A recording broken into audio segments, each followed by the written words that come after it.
Understanding how dogs learn will help you to train your pup more effectively and will also deepen your appreciation for the work you do with your dog.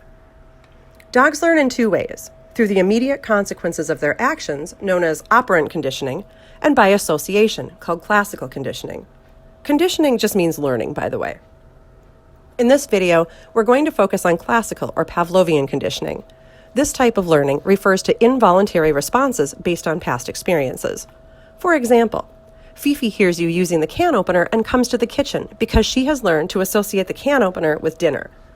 Or maybe Fido skulks off to hide in the closet when it rains because in his experience, rain predicts thunder. Animals are capable of learning all sorts of associations between two stimuli. Classical conditioning happens naturally and quite often accidentally. With classical learning, your dog isn't learning to perform an action such as come or heel. That's operant conditioning. She is learning how to respond to, react to, or feel about something. Whether those feelings are pleasant or unpleasant depends upon your dog's prior experiences. It's helpful to understand how classical learning works because you can use these principles to your advantage in training. Clicker conditioning is an example of classical conditioning. A clicker-conditioned dog has learned that he usually gets a treat after he hears the click. In addition to the food reward, Fido's brain also produces a nice little bump of oxytocin from this pleasant social interaction. The pleasant feeling Fido gets when he hears the clicker is an involuntary physiological response. And because Fido is fully clicker conditioned, he likes hearing those clicks even if there is no treat reward. The click is valuable enough on its own. Fido's owner can now use the clicker to assist with the operant conditioning that is obedience training. You can also use your knowledge of classical learning to deliberately change your dog's unpleasant feelings about something and to help her overcome fears. This process is known as counter-conditioning. Explained simply, it involves pairing something your dog doesn't like, such as fireworks or getting her nails trimmed, with something she loves. The idea is that she will become more and more tolerant to fireworks and nail trims as her good experiences begin to outnumber the negative ones. When we are working to counter-condition our dog, we'll do well to remember the Hippocratic oath. First, do no harm. If we want Fifi to stop being afraid of other dogs, then we need to make sure we don't let other dogs scare her.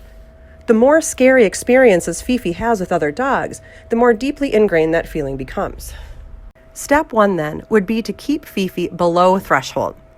In this example, let's say Fifi will absolutely lose her mind if a dog comes within 20 feet of her, and we will have zero control over her.